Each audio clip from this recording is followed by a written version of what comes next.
8, versículo 31. El título de la enseñanza de esta mañana, media mañana, tarde, principio de la tarde, está en Romanos capítulo 8, versículo 31.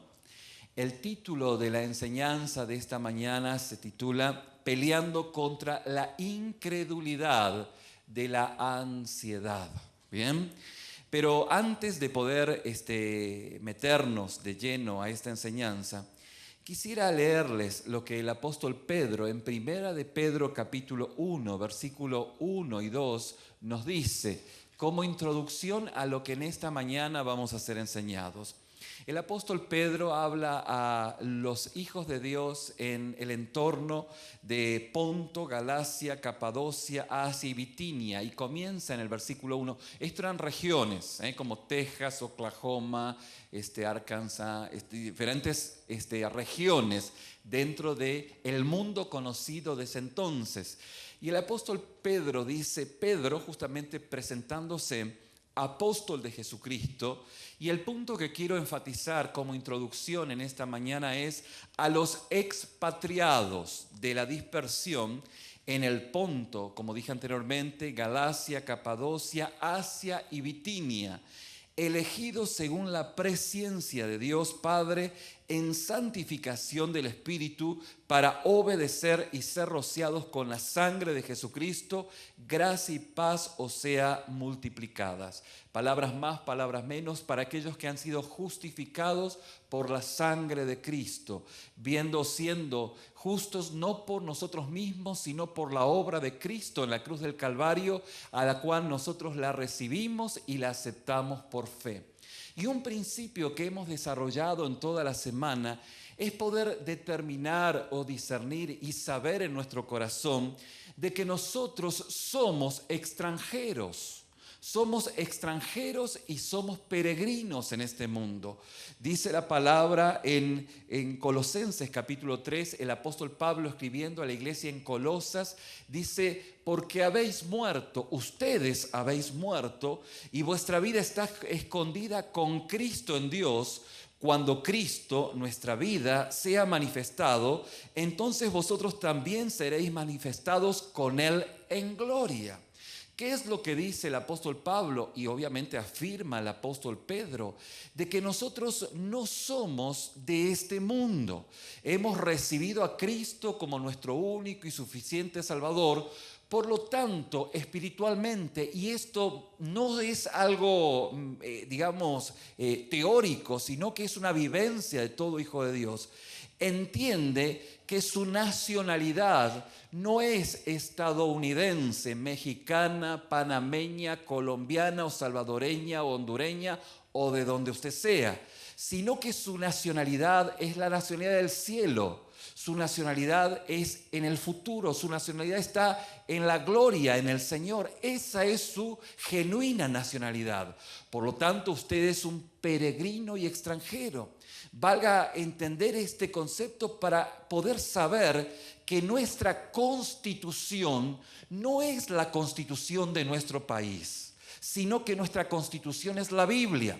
Y nuestro comandante en jefe no es hoy nuestro presidente Obama, en un futuro Hillary o Donald, o en 4 o 8 años Paul Ryan.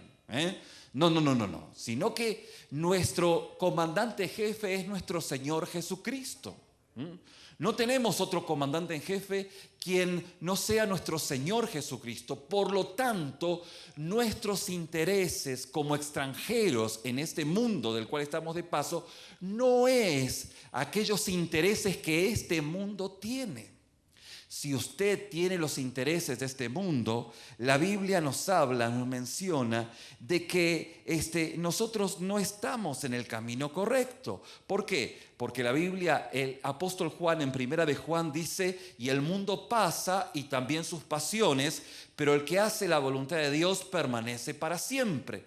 Entonces, si usted ama el mundo, usted no tiene la nacionalidad del reino, usted tiene los intereses de este reino, pero no los intereses de Cristo. Si usted ama más a este mundo que al Rey y al Señor de señores, nuestro Señor Jesucristo, pues considere, póngase, digamos, en este momento a pensar si realmente usted ama a aquel que dice amar. Si su constitución es la palabra y los intereses del reino son lo que a usted lo mueve. Por eso dice la palabra: buscad primeramente el reino de Dios y su justicia, y lo demás vendrá por añadidura. Es el Rey quien le provee a usted en sus riquezas en gloria lo que usted necesita, porque usted, bíblicamente hablando, es un extranjero en este lugar y es un peregrino. Esto nos hace ver que como extranjeros, a nosotros nos impacta el idioma, no lo entendemos al idioma. Bueno, o sea, no es tampoco esto justificativo para no aprender el idioma de este país, pero usted entenderá lo que estoy diciendo. El extranjero no entiende el idioma, el extranjero no conecta con la cultura, el extranjero no conecta ni con la comida. No, se trae los jalapeños de su región, ¿no es cierto? No se conecta con nada que hay en este lugar. Así es como hijos de Dios debemos ser. Por eso es que somos extranjeros y no debemos dejar de serlo. Esto es muy importante entenderlo, porque este es el camino al cielo. Si usted ama este mundo, considere a ver si usted es de este mundo y no de el Señor, que teóricamente usted dice que ha muerto esta vieja vida y que está caminando en una novedad de vida. Fíjese qué notable, porque el apóstol Pablo, tanto en la carta a los Colosenses como en la carta a Filemón, Pablo se refiere a alguien que estuvo muy cerca de él, quien fue Demas, lo dijimos el viernes pasado. Y Demas era un compañero fiel de él, ¿bien? Era alguien que era un hijo de Dios, o sea, nadie puede renunciar a nada si previamente no es. Yo no puedo decir voy a renunciar a mi ciudadanía mexicana cuando nunca me la dieron. ¿Me explico? No me la dieron. Entonces no puedo decir voy a renunciar porque nunca la tuve.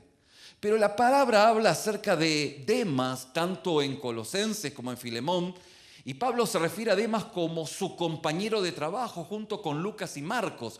Pero es notable que en la carta que el apóstol Pablo escribe a Timoteo, en la segunda carta, en el capítulo 4, versículo 10, él escribió estas palabras terribles, diciendo: Demas me ha abandonado, habiendo amado este mundo presente, y se ha ido a Tesalónica, entiéndase Las Vegas.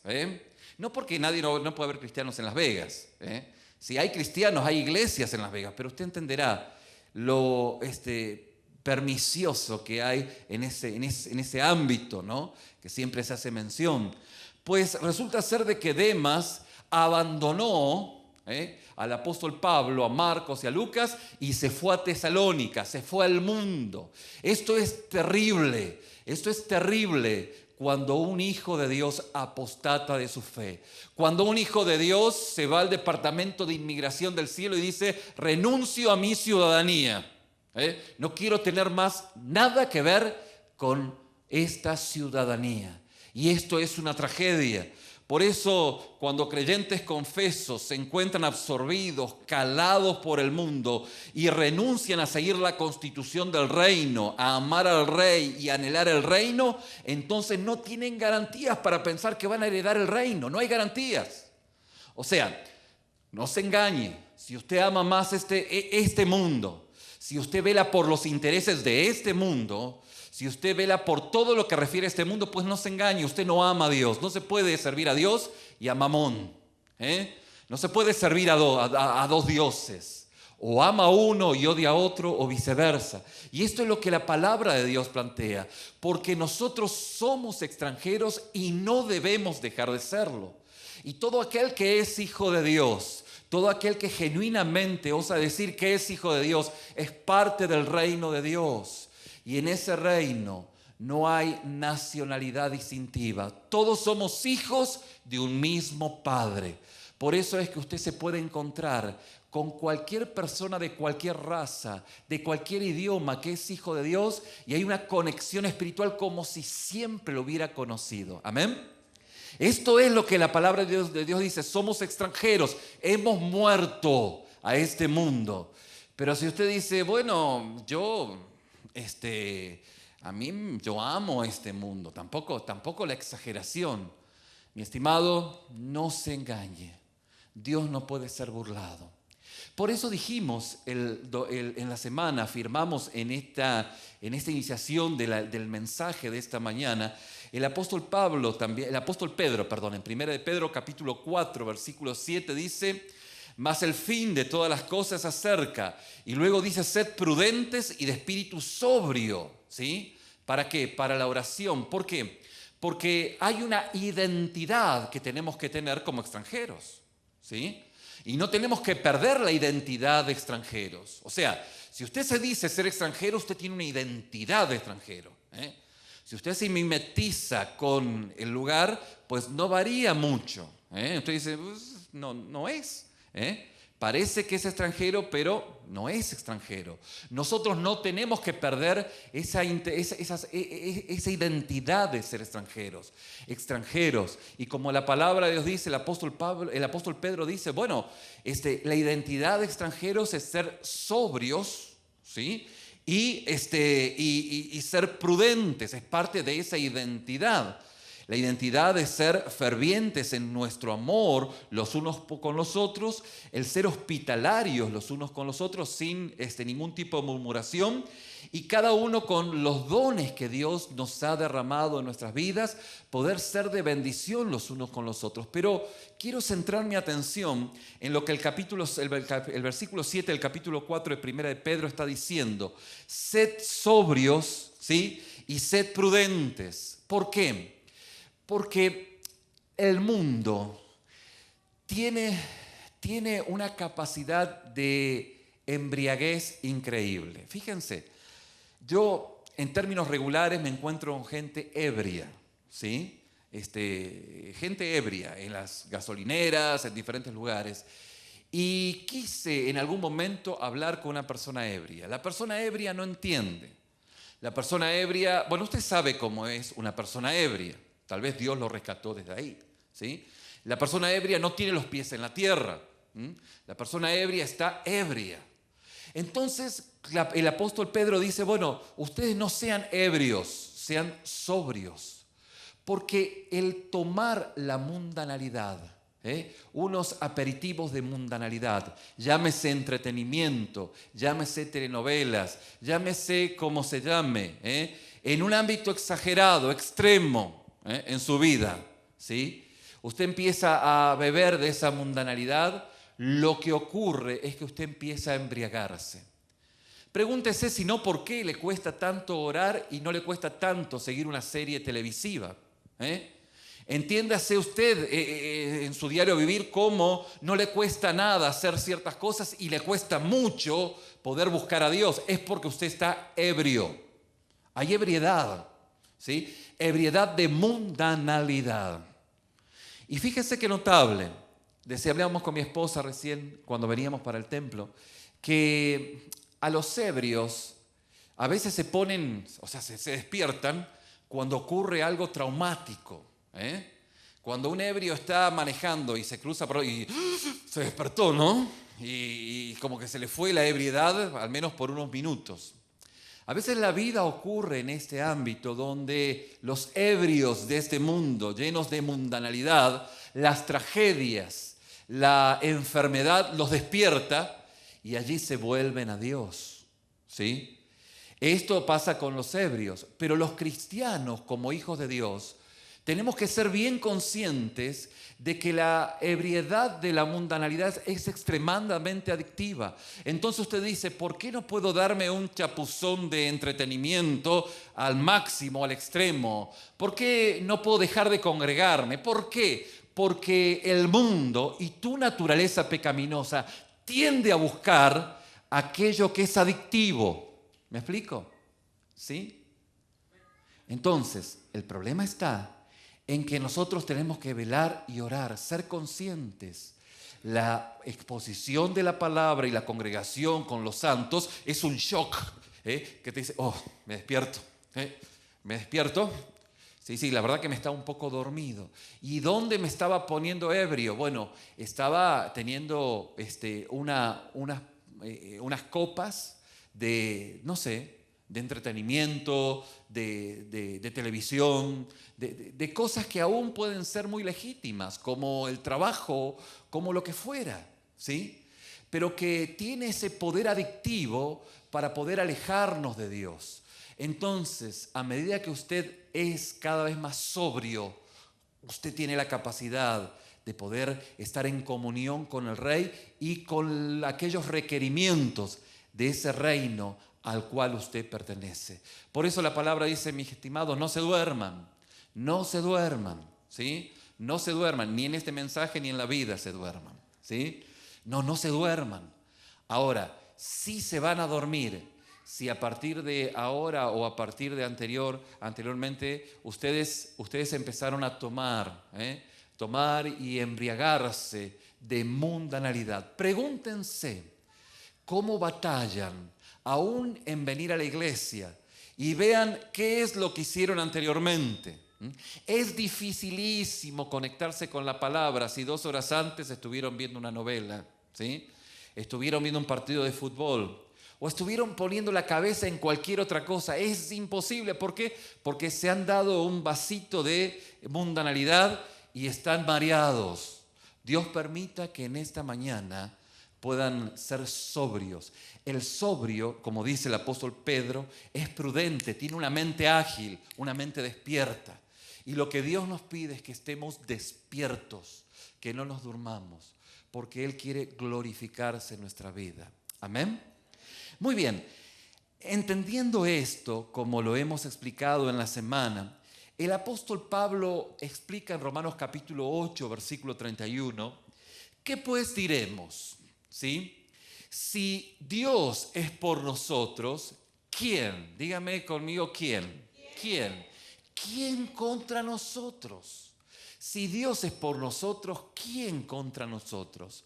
No estamos ebrios de mundanalidad, estamos bien sobrios, somos bien conscientes, entendemos que el Evangelio en los ebrios de mundanalidad lo utilizan para avergonzarnos a nosotros, pero nosotros, como el apóstol Pedro, decimos que el apóstol Pablo, perdón, cambio de Pablo a Pedro y de Pedro a Pablo. De Pablo dice, no me avergüenzo del Evangelio, porque el Evangelio es poder de Dios, es dinamis de Dios, es una dinamita para todo aquel que cree. O sea, como dijimos y seguimos repitiendo cada domingo, que ese ingrato que está burlándose de mí para que yo apostate de la fe, en realidad cuando él se exponga al poder de Dios va a ser transformado, va a ser cambiado, totalmente transformado. Por eso es que no me avergüenzo del Evangelio, porque entiendo que es poder de Dios. Es poder porque si Dios está por nosotros, ¿quién? No hay nada ni nadie que esté contra nosotros.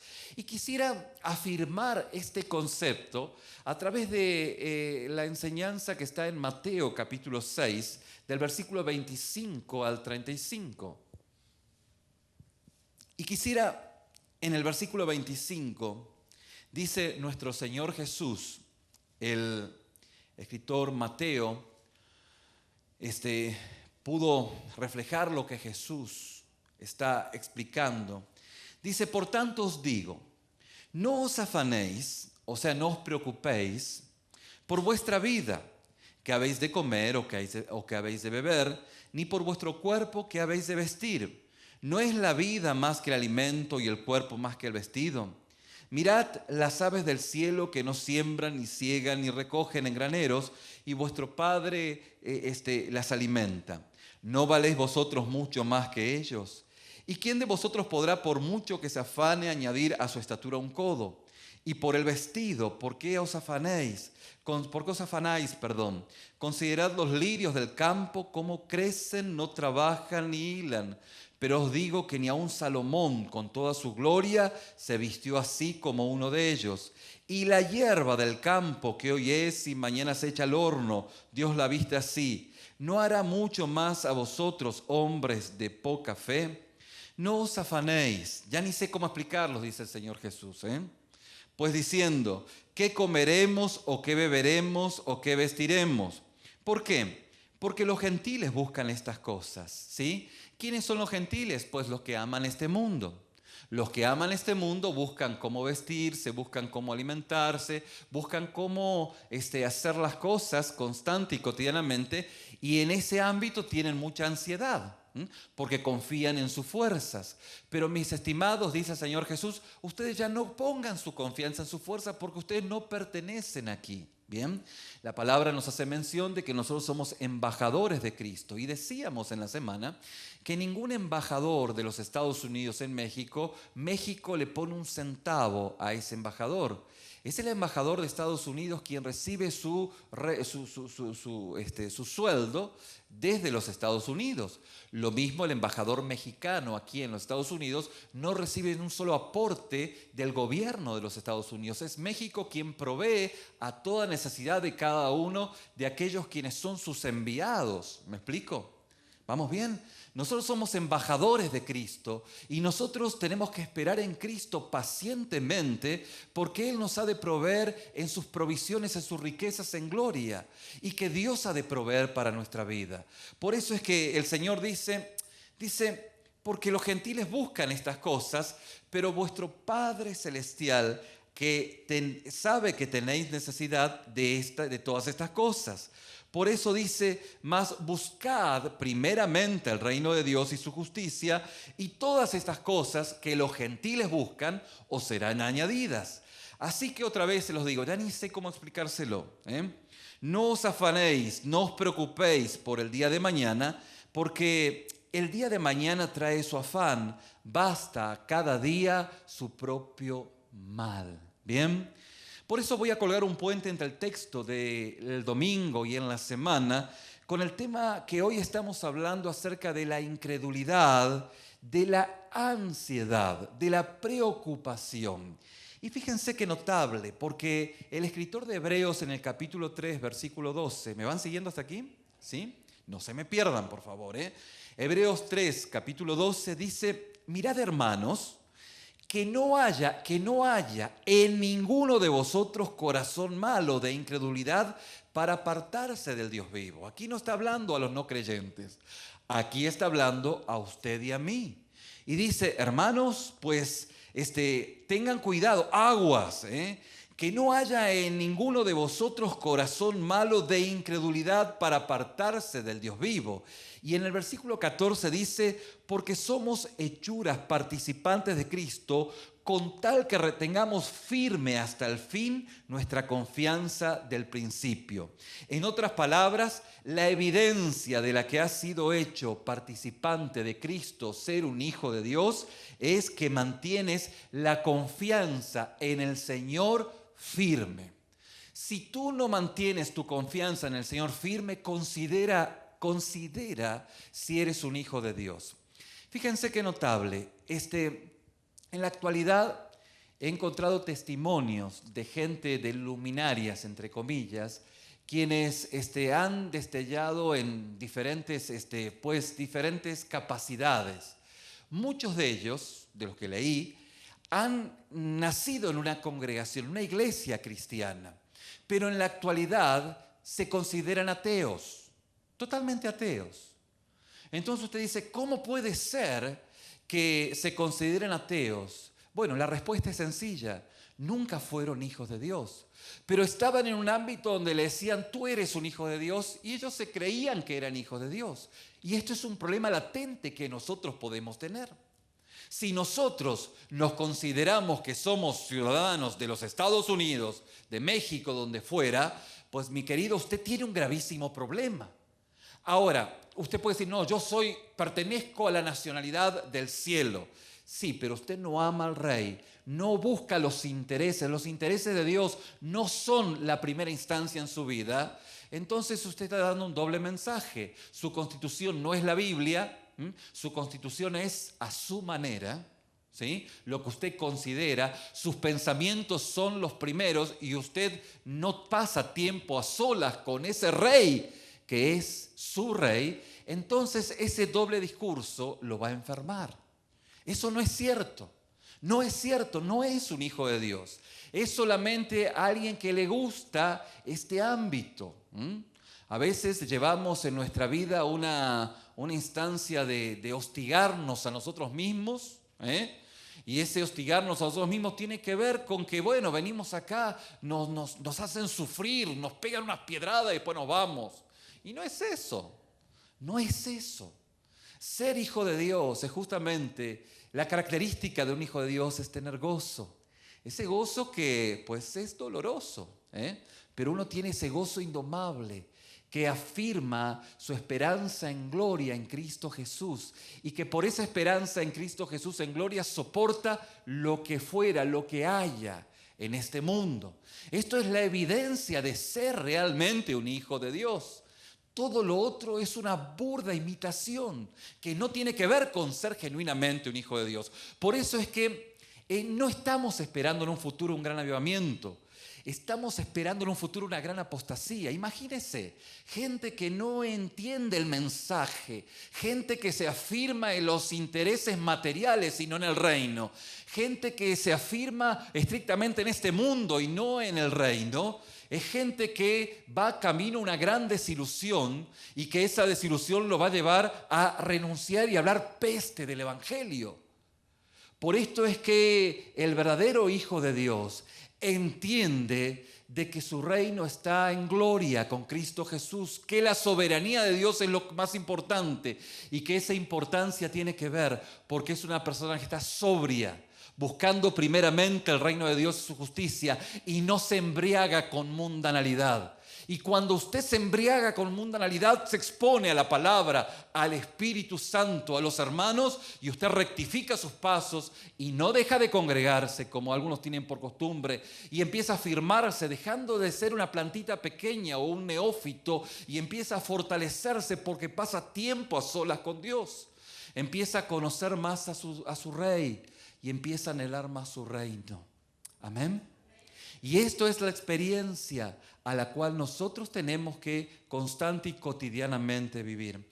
Por eso, la evidencia de que has sido o que sos un hijo de Dios participante en Cristo es que mantenés la confianza firme. Mantengo la confianza firme en mi Señor. La perseverancia en la fe es necesaria para la salvación.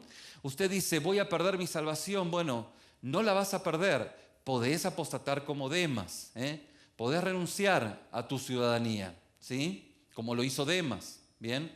Pero no la vas a perder, no la vas a perder, porque hay una evidencia. Obviamente que tú dices, ¿y cómo empiezo a perderla? ¿Cómo es el proceso para caminar hacia renunciar a mi ciudadanía? Bueno, fácil, Empezá a embriagarte con mundanalidad. En algún momento, en la locura de este mundo, tú vas a renunciar aquello que Dios te ha dado y vas a perder la bendición, la gracia que Dios ha tenido. Pero no es que Dios quiere que la pierdas, porque no hay un deseo de que tú pierdas esto que Dios te dio, pero la perseverancia en la fe es necesaria como evidencia de que tú eres un hijo de Dios y que te estás despertando. Deja de embriagarte, En la semana habían hermanos que me decían, pastor, ahora voy entendiendo las cosas.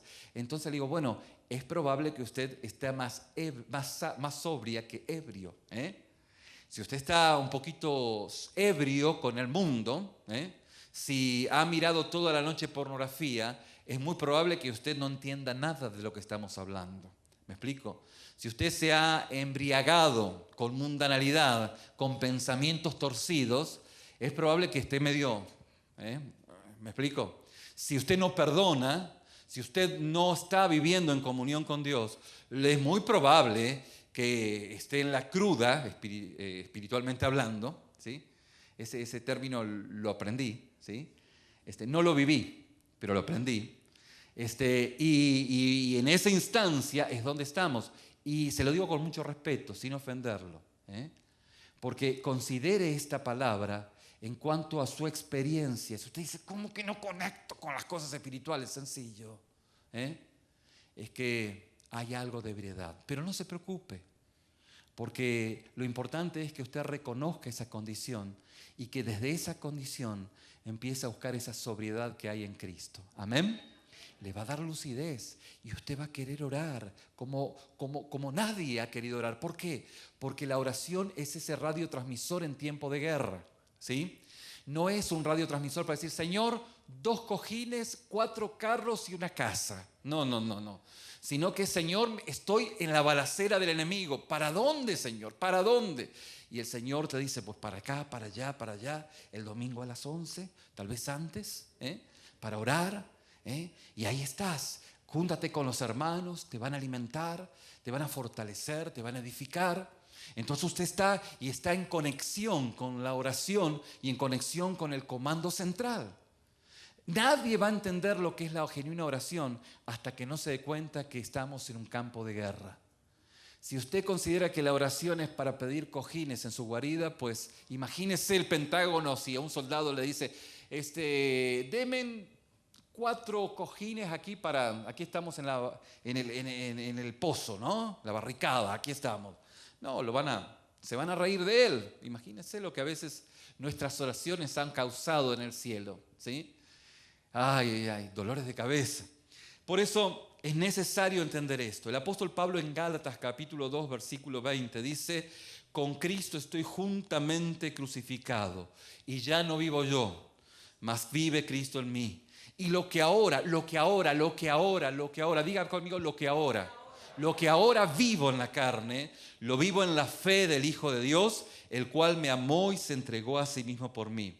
Por esto es que el nuevo nacimiento a usted lo introduce en una vida de guerra. Esta guerra es llamada la batalla de la fe. El apóstol Pablo, escribiéndolo a Timoteo en capítulo 6, versículo 12, dice, pelea la buena batalla de la fe, echa mano de la vida eterna, a la cual asimismo fuiste llamado, habiendo hecho la buena profesión delante de muchos testigos. Y el escritor de Hebreos en capítulo 3, versículo 12 dice, mirad, ¿qué es lo que está diciendo? Bueno, es la vigilancia en la batalla. Mirad, estad atento, mirad. Mirad, hermanos, que no haya en ninguno de vosotros corazón malo de incredulidad. ¿Qué es el corazón malo de incredulidad? Es el enemigo de guerra. Es el enemigo de la guerra. El corazón malo de incredulidad es el enemigo. Entonces, el escritor de Hebreos dice, mirad, estad atento, que ese enemigo no esté entre tus filas, sino que justamente, ¿qué va a pasar si ese enemigo de guerra está entre tus filas? Pues lo que dice más adelante, que no haya ninguno de vosotros corazón malo de incredulidad. ¿Para qué? Para apartarse del Dios vivo. Esto es lo que pasa si no se toma la guerra en serio. Si usted toma esta palabra como parte de qué bueno, ¿sí? Es cuestión poner modo escuchar y ahí paso, ¿sí? Si usted no toma en serio esta palabra, pues la advertencia del escritor de Hebreos es muy tormentosa para nosotros, porque dice, mirad hermanos, que no haya ninguno de vosotros corazón malo de incredulidad, para apartarse del Dios vivo. Y esto es algo muy fuerte, muy inquietante, muy perturbador para nuestras vidas. Porque si hay un corazón malo de incredulidad, nos va a estar apartando de esa comunión con Dios. En otras palabras, la lucha más fundamental, escuche con atención, la lucha más fundamental de nuestra vida es la lucha de creer en el Dios vivo y no dejar que nuestro corazón sea un corazón malo de incredulidad. Esta es la lucha, esta es la batalla de la fe. Porque si la incredulidad en el Dios vivo toma la delantera en nuestra vida, entonces el resultado puede ser un endurecimiento que nos hace no estar dispuesto a arrepentirnos y nos aparta de la gracia de Dios. ¿Se entendió? Es muy fuerte y al hueso. Si hay un corazón de incredulidad, no nos vamos a arrepentir. Si hay un corazón tomado por la incredulidad. Por eso el escritor de Hebreos dice, miren, tengan mucho cuidado. Y no está hablando a los no creyentes, nos está hablando a nosotros. Entonces, por eso es que la batalla de la fe contra la incredulidad es una batalla muy real a la que estamos expuestos cada uno de nosotros. Porque si la incredulidad en el Dios vivo toma la delantera en nuestra vida, entonces el resultado puede ser un endurecimiento que nos hace no estar dispuestos a arrepentirnos y nos aparta de la gracia de Dios.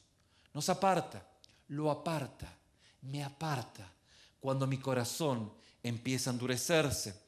Por eso es el puente entre los pasajes que estoy comentando con los pasajes que hemos hablado en la semana, es que debajo de nuestra lucha contra la maldad de nuestro corazón está la batalla contra la incredulidad. ¿Me entiende? La batalla que hay entre el corazón malo, ese malo, por debajo lo que hay es incredulidad. Incredulidad que no nos permite ver la soberanía de Dios. Este es el corazón del problema. Usted dice, ¿por qué mi corazón puede volverse a endurecerse, puede convertirse en un corazón malo? La respuesta es sencilla: la falta de credulidad en la palabra de Dios. Es la incredulidad la raíz de la maldad y la esencia del mal. Esto es lo esencial que todo hijo de Dios tiene que batallar. Es la batalla de la fe, la batalla por no ser vencido por la incredulidad. Fíjese qué notable, porque en Génesis capítulo 3 fue la estrategia del diablo, hacer dudar a Eva sobre la fidelidad de Dios, generando una duda. Con que Dios te dijo, es sembrar la duda. El sembrar la duda es sembrar la incredulidad. Por eso todo nuestro pecar nace de nuestra incredulidad en el Dios vivo y en lo que nos ha dicho en la Escritura. Esta es la esencia de un corazón malo. Es la esencia del pecar.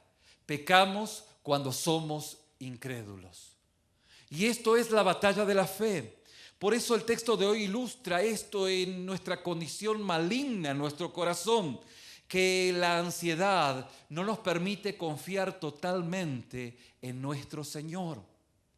Y la ansiedad y el temor es característico en nuestra naturaleza. No es que nos podemos desentender. Por eso vamos a detenernos en este momento y pensar cuántas acciones y actitudes pecaminosas hemos tenido provenientes de la ansiedad. La ansiedad sobre las finanzas puede dar lugar a la codicia, avaricia y robo y tacañería. La ansiedad de sobresalir en algún trabajo puede hacerte irritable y abrupto y tosco. La ansiedad de las relaciones puede hacerte apartado e indiferente y desinteresado por otras personas.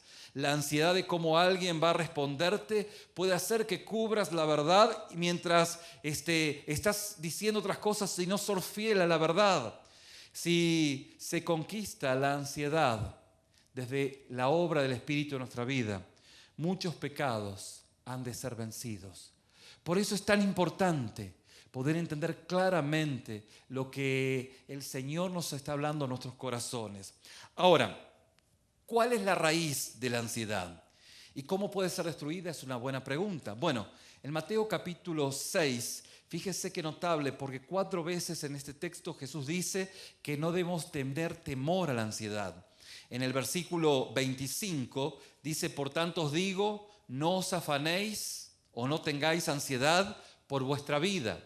En el versículo 27 dice, ¿y quién de vosotros podrá, por mucho que se afane, o por mucho que tenga ansiedad y temor, añadir a su estatura un codo? En el versículo 31 nuevamente nos dice, no os afanéis, pues diciendo qué comeremos o qué beberemos o qué vestiremos. Y en el versículo 34 nos dice, así que no os afanéis por el día de mañana, porque el día de mañana traerá su propio afán. Basta a cada día su propio mal. Pero el versículo que muestra la raíz de la ansiedad explícitamente es el versículo 30. Escuche con atención. Dice, y si la hierba del campo que es hoy y mañana se echa en el horno, Dios la viste así, ¿no hará mucho más a vosotros, hombres de poca fe? En otras palabras, Jesús dice que la raíz de la ansiedad es la falta de fe en nuestro Señor Jesús. Esa es la raíz de la ansiedad, la falta, la ausencia de fe. Cuando la incredulidad toma la delantera en nuestras vidas, uno de los resultados es el afán y la ansiedad. ¿Y cuál es la raíz? La falta de fe. Así que cuando Hebreos dice, mirad hermanos, que no haya en ninguno de vosotros corazón malo de incredulidad, incluye el significado de estar afanado. Diría así, mirad que no haya en ninguno de vosotros un corazón afanado, un corazón ansioso. ¿Ansioso de qué? De incredulidad. La ansiedad es una de las condiciones malas del corazón que nace de la incredulidad. Por eso, demasiada ansiedad, dice Jesús, viene de la poca fe. Jesús dice, mucha ansiedad viene de la poca fe. Esa es la raíz. Y esto es lo que en esta mañana, esta tarde estamos siendo confrontados.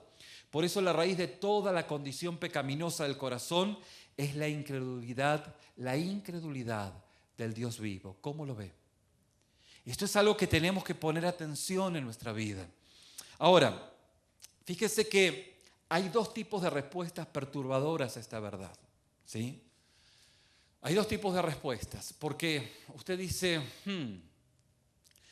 entonces mi corazón frío, mi corazón malo, yo pensé que era solo cuestión porque tenía un corazón duro, pero resulta ser que ahora esta palabra me confronta a pensar que tengo un corazón de incredulidad, un corazón de ansiedad, y esto me pone en la línea de saber si tengo fe o no en nuestro Señor Jesús. Vale decir que me pone a pensar si soy o no soy un hijo de Dios. Esto me confronta a este punto del mensaje. Si yo valoro más este mundo y amo este mundo y no amo al rey ni a su reino, la Biblia es un libro que lo saco a pasear el domingo y a solas con Dios es un cuento que trato de conectar con todo, pero no lo vivo, no vivo una experiencia personal con Dios. Entonces el tema es que me planteo si realmente soy un hijo de Dios, Es un hecho muy decepcionante el saber que lo que creíamos que era solamente una lucha contra la ansiedad es una lucha más profunda de saber si creemos en Dios o no. Yo que creía que solo era una persona ansiosa, que solo era una persona impaciente, nada más, pero era un buen hijo de Dios, pero impaciente. No, mi estimado. Resulta que ahora el problema tengo porque me doy cuenta que a la luz de la palabra eso es la evidencia de una enfermedad mucho más grande, mucho más grave, ¿sí? Por eso es un planteo muy responsable en este momento. Bueno, la respuesta sería más o menos la siguiente, o sería así. Imagínese que usted empieza a tener un dolor de estómago muy grande, ¿sí? Le duele el estómago. Espero que no sea la experiencia de alguien en esta tarde. O puede ser, ¿por qué no? Entonces empieza a doler el estómago y usted se va al médico. Y el doctor le dice, oiga, eso no solo es un problema de estómago, eso es la iniciación de un cáncer. ¿Sí? ¿Usted qué diría? ¿Sería una buena noticia o una mala noticia? ¿Buena o mala? Una mala noticia. Tan mala como la que encontramos ahora. Resulta ser que nuestra lucha contra la ansiedad es una lucha más profunda de saber que si creemos en Dios o no. Es más o menos parecido. Entonces es un planteo malo, ¿sí? Es una mala noticia. Pero ¿qué pasaría si el médico le dice, bueno, pero fíjese que lo hemos detectado a tiempo y es posible que pueda ser curado? ¿Es una buena o una mala noticia? Es una buena noticia. ¿Me explico? Lo mismo ocurre en esta tarde, en este momento, con su vida. Si usted considera que la ansiedad, que su corazón malo, que le resbala la enseñanza en la palabra, que usted sabe en su corazón que está en knockout, ¿sí? Que trata de poner buena cara, pero está en knockout. La vida y diferentes instancias lo han tirado a la lona, pero solo usted sabe, ¿sí? Y que sabe que para colmo ahora me están diciendo que tal vez no, estoy en knockout, ¿sí? Bueno, es la mala noticia. Pero la buena noticia es que hoy el Señor puede darle esa vida nueva. Que hoy el Señor puede sanar su corazón por su espíritu. Que usted en esta tarde puede reconocer su condición. Y dice la palabra que si usted se vuelve a Dios, Dios es grande en misericordia y que su misericordia lo ha de alcanzar y que usted al ser nuevamente obediente ha de experimentar ese fuego del Espíritu como nunca antes lo pudo haber experimentado o haber experimentado como cuando usted en algún momento se encontró con Dios. Y como dijimos anteriormente, alguien dice, ¿y por qué ahora no tengo ese fuego de Dios? Sencillamente porque ha dejado de ser obediente al Señor. Y usted en esa tarde por el Espíritu empieza a ser obediente a Dios y Dios por su Espíritu renueva su Espíritu dentro de usted y usted empieza a gozarse en el Señor. ¿Cómo la ve?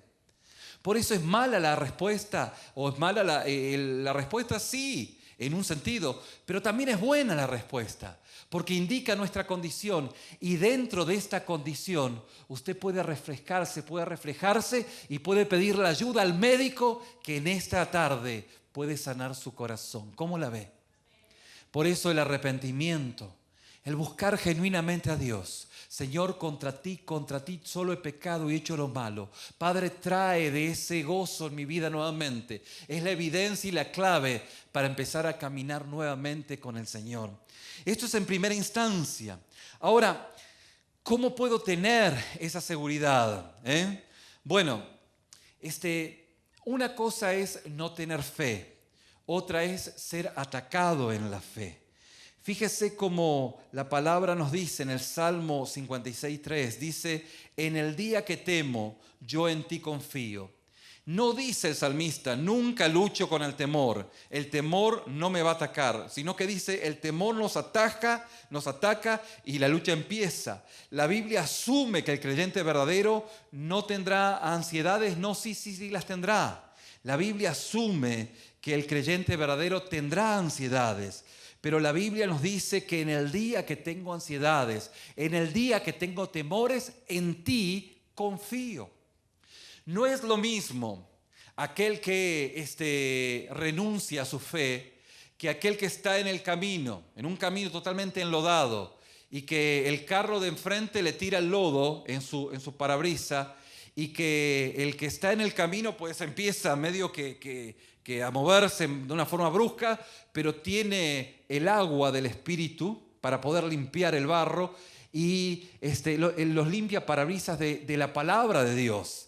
Porque el limpia parabrisas de la palabra de Dios y sus promesas me ayudan a sacar ese lodo y a poder encaminar nuevamente mi vida. El apóstol Pedro, en 1 de Pedro capítulo 5, versículo 7, dice, echando vuestras ansiedades sobre Él, porque Él tiene cuidado de vosotros. Él no dice, nunca tendrás ansiedades para echar sobre Dios. Él dice, cuando el lodo cae en tu parabrisa y pierdes la visibilidad temporalmente del camino, enciende tu limpiaparabrisas y empieza a mirar nuevamente por el agua de la palabra, del Espíritu, y por el limpiaparabrisas de la palabra. ¿Me va siguiendo hasta acá? No es lo mismo ser atacado en nuestra fe que renunciar como Demas. Empezó a embriagarse y empezó a tomar una copita de ausencia de comunión con los santos, otra copita de libros adictivos y no la palabra, otra copita de entretenimiento, sano entretenimiento, hasta que ese sano comenzó, quién sabe, terminó dónde, ¿no? Es esa copita de entretenimiento y de diferentes instancias en la cual va embriagando a la persona, al Hijo de Dios, y que termina, usted sabe cómo queda un embriagado, ¿no? ¿Sí? Y esto es aquel que, en esta mañana tal vez habrá alguien que dice, sí, es cierto, pero por la gracia de Dios ahora estoy sobrio y voy a mantener mi sobriedad. Es verdad, me tiran lodo, pero no voy a renunciar a mi fe. Pues ahí enciendo el limpia parabrisa de la palabra y el Espíritu Santo, pues esa agua empieza a limpiar y empiezo a continuar en la fe. ¿Vamos bien hasta acá? ¿Sí? Esto es importante. Así que mi respuesta a aquella persona que lucha a diario con sentimientos de ansiedad es esta. Es más o menos normal lo que ocurre, pero lo que importa es cómo manejas, cómo lo manejas, cómo lo estás manejando. ¿Cómo estás manejando esa ansiedad? ¿Cómo manejas esa ansiedad? ¿Por la promesa o por renunciar a la fe? Y esto es lo que Jeremías capítulo 29, 11 nos dice. Dice el Señor, porque yo sé los pensamientos que tengo acerca de vosotros, dice Jehová, pensamientos de paz y no de mal, para daros el fin que esperáis. En otras palabras, nuestra fe se volverá más fuerte y la ansiedad se empezará a acabar, porque confiamos en las promesas de Dios. Para ir finalizando, tanto Jesús como el apóstol Pablo nos mostraron una ilustración o un modelo o un patrón a seguir en el cual es importante poder entenderlo. Jesús dice en el versículo 30 que leímos anteriormente, cuando dice hombres de poca fe, y esto es lo que nos invita a poder afirmarnos en creer en lo que la palabra de Dios está determinando. En el versículo 32 nos dice, pero vuestro Padre Celestial sabe que tenéis necesidad de todas estas cosas, mas buscad primeramente el reino de Dios y su justicia, y todas estas cosas os serán añadidas. El apóstol Pablo dice, yo confío totalmente en la provisión que viene de parte de Dios. En todo lo que hagas, en la casa o en el trabajo, son los propósitos de Dios primero. Y Él proveerá todo lo que necesitas para vivir para su gloria. Cuando tú crees en estas promesas, la ansiedad en todos los ámbitos, incluyendo la ansiedad financiera, se evaporará en el calor del cuidado de Dios. Todo se va a evaporar en el cuidado de Dios. Ahora, Pablo aplica la promesa a la ansiedad en Filipenses capítulo 4, versículo 6, cuando dice, como Jesús lo hizo, por nada estéis afanosos, si no sean conocidas vuestras peticiones delante de Dios en toda oración y ruego con acción de gracias. Y luego dice en el versículo 19 del capítulo 4, mi Dios pues suplirá todo lo que os falte conforme a sus riquezas en gloria en Cristo Jesús. Ese es el patrón en el cual como hijos de Dios tenemos que conducirnos. Si usted se conduce por otro camino, Dios no respalda lo que usted piensa. Dios respalda su palabra. Dios no respalda lo que usted piensa. Dios respalda su palabra. Por eso hay ansiedades que podemos enfrentar, pero en la palabra podemos afrontarlas bajo la luz o bajo la claridad de esa agua que va diluyendo el barro de la incredulidad, y ese limpia parabrisas que es la palabra que va quitando todo el lodo para seguir mirando. Por ejemplo, en Isaías capítulo 41, versículo 10, dice, no temas, porque yo soy tu Dios. No temas, porque yo estoy contigo. No desmayes, porque yo soy tu Dios. Siempre, siempre, siempre, diga conmigo siempre, siempre te ayudaré y siempre te sustentaré con la diestra de mi justicia.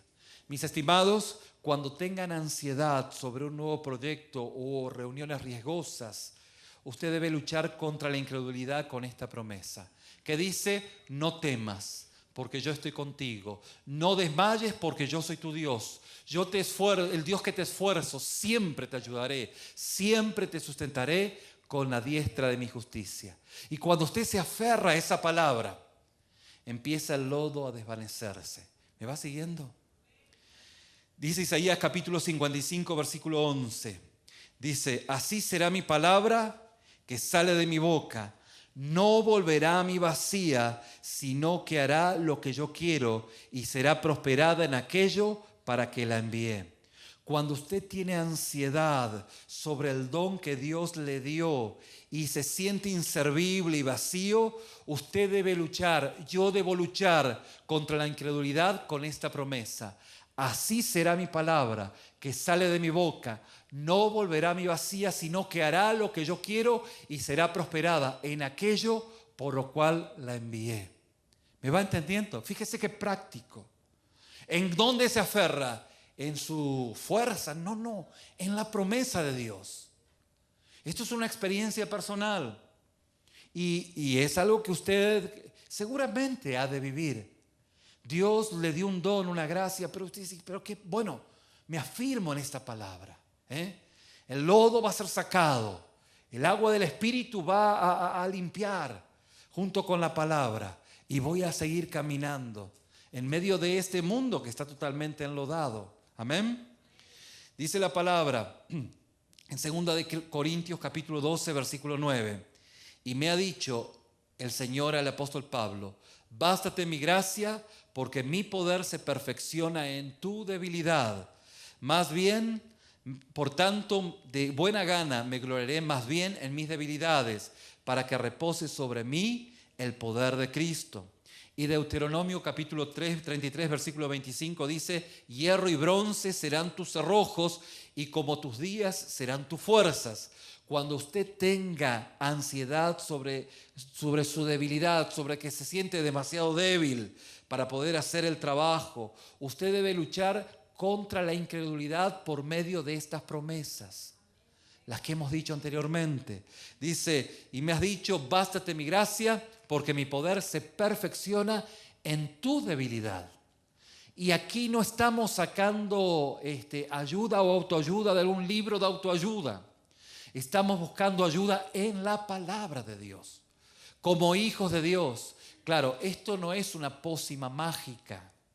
¿Me explico? Dios no hace magia. Dios hace milagros. Esto se aplica sobre los hijos de Dios, sobre los que primeramente buscan el reino, y Dios le provee las otras cosas luego. Confío en el Señor. Dios proveerá porque su palabra así lo afirma. El Salmo 32:8 dice, te haré entender y te enseñaré el camino en que debes andar, sobre ti fijaré mis ojos. O sea que cuando usted tenga ansiedad sobre las decisiones que tiene que tomar sobre el futuro, usted empiece a luchar contra la incredulidad con esta promesa. ¿Qué dice? Te haré entender, Señor, ¿tú me harás entender? Claro que sí. Es más, me vas a enseñar el camino que debo andar. Y esto es fe.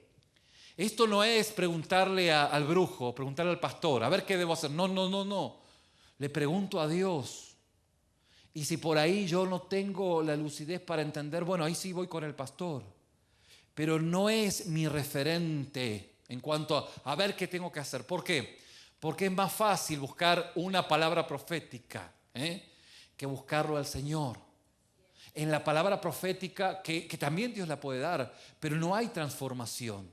La transformación en nuestra forma de pensar es estar a solas con Dios. ¿Me explico? ¿Cuál es la diferencia entre aquel que va atrás de un profeta o aquel que va atrás de Mercado? Ese Pedro, ¿cómo se llama? Miguel Walter Mercado. ¿Sí? No, Miguel Mercado era un pastor amigo mío, pero este es Walter Mercado. ¿Sí? De Walter Mercado, ¿cuál es la diferencia? No hay diferencia. Uno se dice pastor y el otro brujo, pero es exactamente lo mismo. Es importante buscar que haya en nosotros esa renovación de nuestro pensamiento y nuestro entendimiento, y comprobamos que la voluntad de Dios es agradable y es perfecta porque pasamos tiempo a solas con Dios. ¿Sí? Por eso dice el Señor, dice, te haré entender y te enseñaré el camino en que debes andar, sobre ti fijaré mis ojos. Fíjese qué precioso.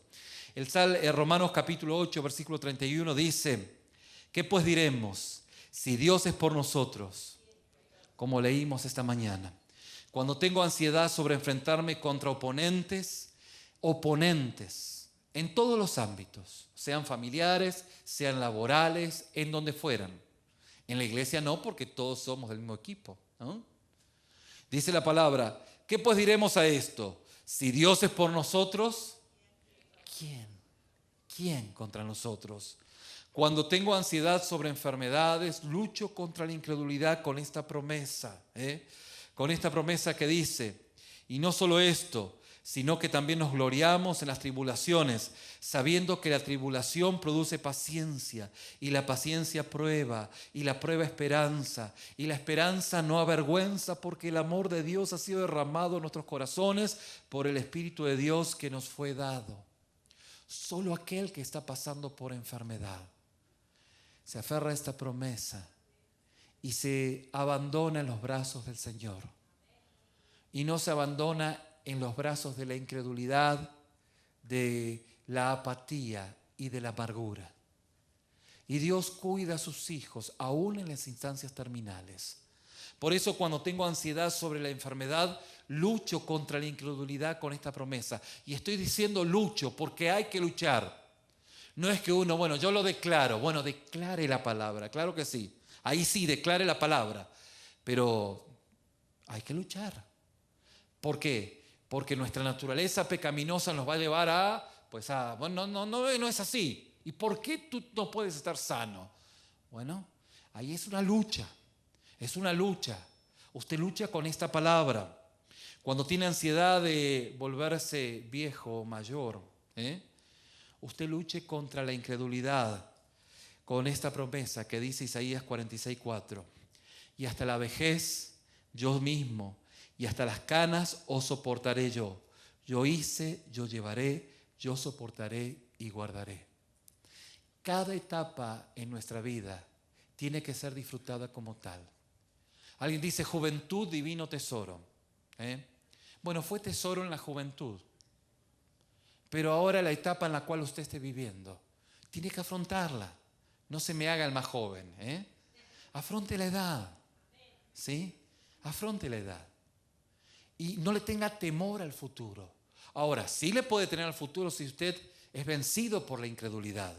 Dice la palabra, no lo digo yo, y hasta la vejez yo mismo, y hasta las canas os soportaré. Alguien ayer me dijo, pastor, ¿se está haciendo highlight? Y yo le dije, no, pero yo le dije sí, para seguirle la corriente. Pero no, no, para nada. Y hasta las canas os soportaré. No estoy diciendo que las hermanas no pueden arreglarse el pelo, ¿entienden? No estoy diciendo eso, ¿sí? No me saque de contexto. Pero sí hay un temor por la vejez de una forma increíble, ¿sí? Y esto es parte de una etapa en la vida de la cual hay gente aquí, hermanos en la fe, en lo cual están batallando. Pero confíe en esta promesa. Y hasta la vejez yo mismo, y hasta las canas os soportaré yo. Yo hice, yo llevaré, yo soportaré y guardaré. Cuando tenga ansiedad de volverse viejo, luche contra la incredulidad con esta promesa. ¿Bien? Y dice la palabra en Romanos capítulo 14, verso 9 al 11. Dice, porque Cristo para esto murió y resucitó y volvió a vivir, para ser Señor así de los muertos como de los que viven. Pero tú, ¿por qué juzgas a tu hermano o tú también? ¿Por qué menosprecias a tu hermano? Porque todos compareceremos ante el tribunal de Cristo, porque escrito está, vivo yo, dice el Señor, que ante mí se doblará toda rodilla y toda lengua confesará a Dios. En otras palabras, cuando tengo ansiedad sobre morir, lucho contra la incredulidad con esta promesa. Cuando usted tiene miedo a morirse, usted lucha contra la incredulidad con esta promesa. Porque Cristo para esto murió, resucitó y volvió a vivir para ser Señor así de los muertos como de los que viven. Y usted lucha, pero no lucha con decir yo decreto que no me voy a morir. No. Usted decrete la palabra, declare la palabra. Cuando tiene ansiedad de que su fe va a detenerse y caiga lejos de Dios, luche contra la incredulidad con esta promesa de Filipenses capítulo 1, versículo 6. Estando persuadido de esto, que el que comenzó en vosotros la buena obra, la perfeccionará hasta el día de Jesucristo. Y dice Hebreos capítulo 7, versículo 25. Por lo cual puede también salvar perpetuamente a los que por él se acercan a Dios, viviendo siempre para interceder por ellos. Usted no lucha solo, lucha contra la incredulidad, contra la ansiedad de la incredulidad, con la promesa de la palabra de Dios.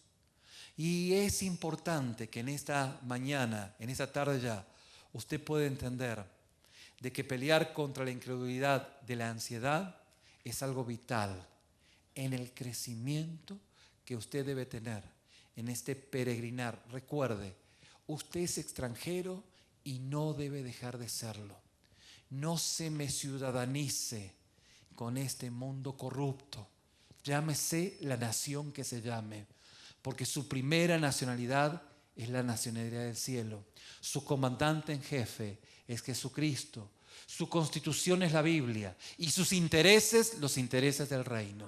Si esto no coincide con su pensar, bueno sería en esta mañana ponerse a cuentas con Dios. Vamos a inclinar nuestros rostros.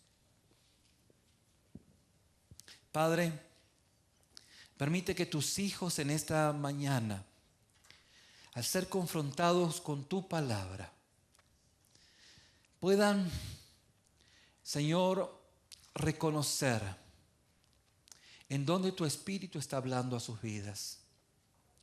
Padre, no queremos ser ningunos como Demas. No queremos perdernos. No queremos renunciar a nuestra ciudadanía. Pero entendemos que la ebriedad de la mundanalidad nos puede llevar a hacer cosas que jamás quisimos hacerlas. Tanto así como aquel que se embriaga con alcohol y que después se arrepiente de lo que ha hecho. Padre, ayúdanos a despertarnos, a estar despiertos, a entender lo que el escritor de Hebreos nos dice, que ninguno de nosotros pueda ser ganado por ese corazón malo de incredulidad, porque se durmió, porque se embriagó. Padre, permite que en esta tarde tus hijos, si hay signos de ebriedad, sea tu Espíritu quien los despierte y que al salir de este lugar sean conscientes de lo que los puede adictivamente llevarlos a volver a la ebriedad. Que sean sobrios y en esa sobriedad puedan buscarte a ti, para que tú le des las fuerzas, para que declaren diciendo: Señor, cumple tu voluntad en mi vida, pero ayúdame a que tu voluntad sea cumplida en mí también, porque por mis fuerzas no puedo, Señor.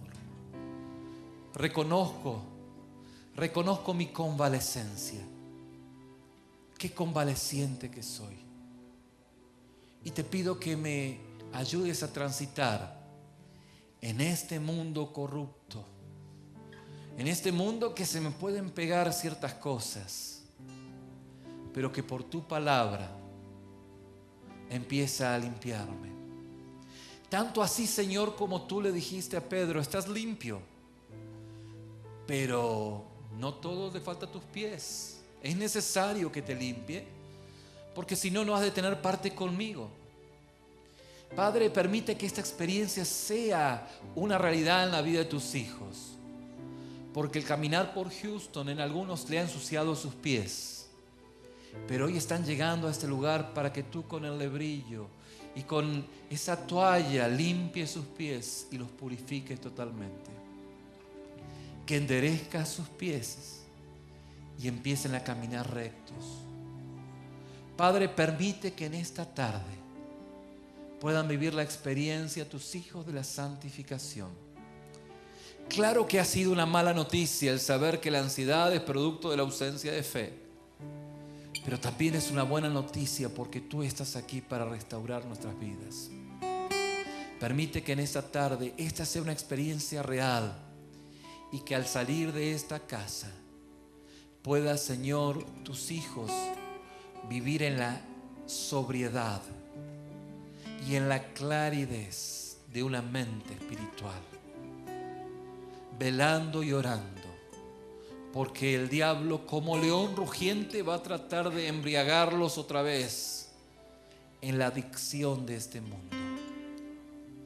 Padre, ayuda a que no perdamos nuestra identidad como extranjeros, Señor, porque debemos ser extranjeros y no dejar de serlo. Y que nadie en esta tarde renuncie a su ciudadanía.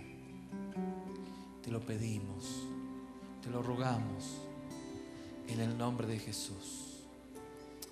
Amén, Señor.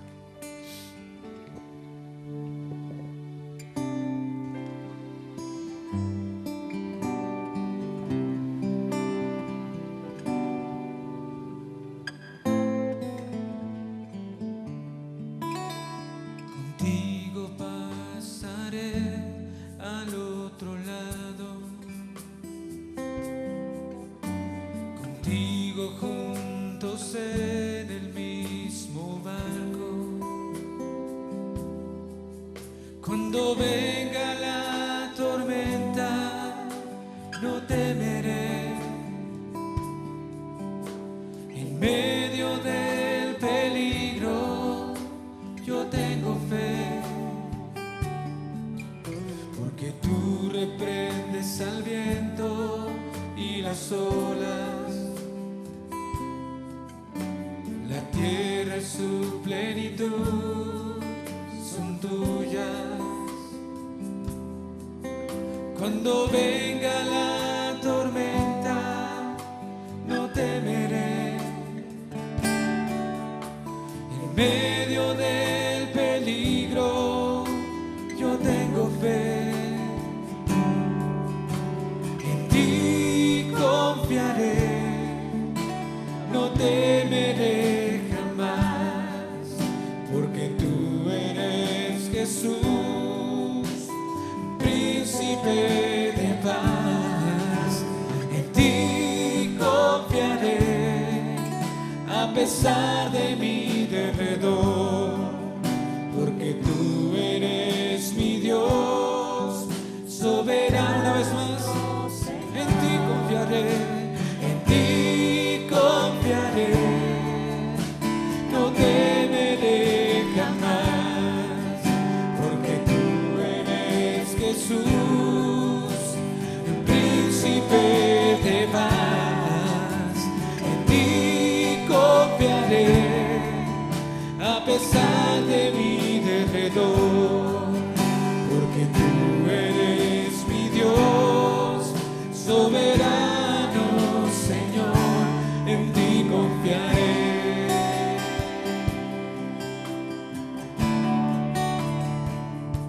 En ti confiaré. Contigo pasaré. Contigo pasaré al otro lado.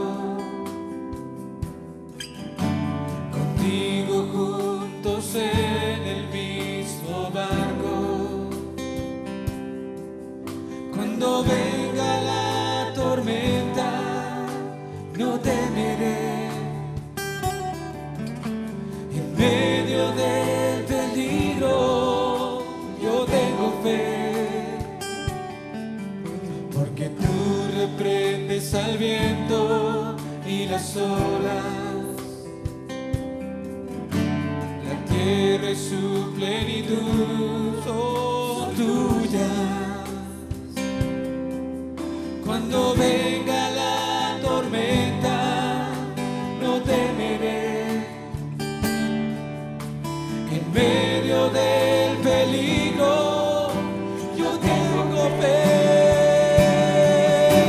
En ti confiaré, no temeré jamás, porque tú eres Jesús, el príncipe de paz. En ti confiaré, a pesar de mi derredor, porque tú eres mi Dios, soberano. En ti confiaré.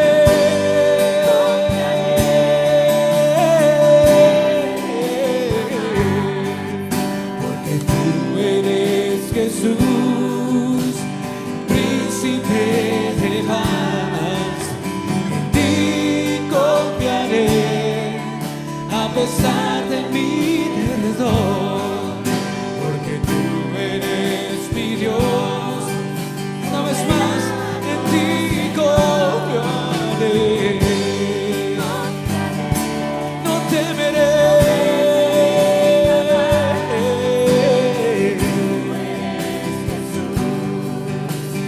Príncipe de paz, en ti confiaré, a pesar de mi derredor, porque tú eres mi Dios, soberano Señor, en ti confiaré.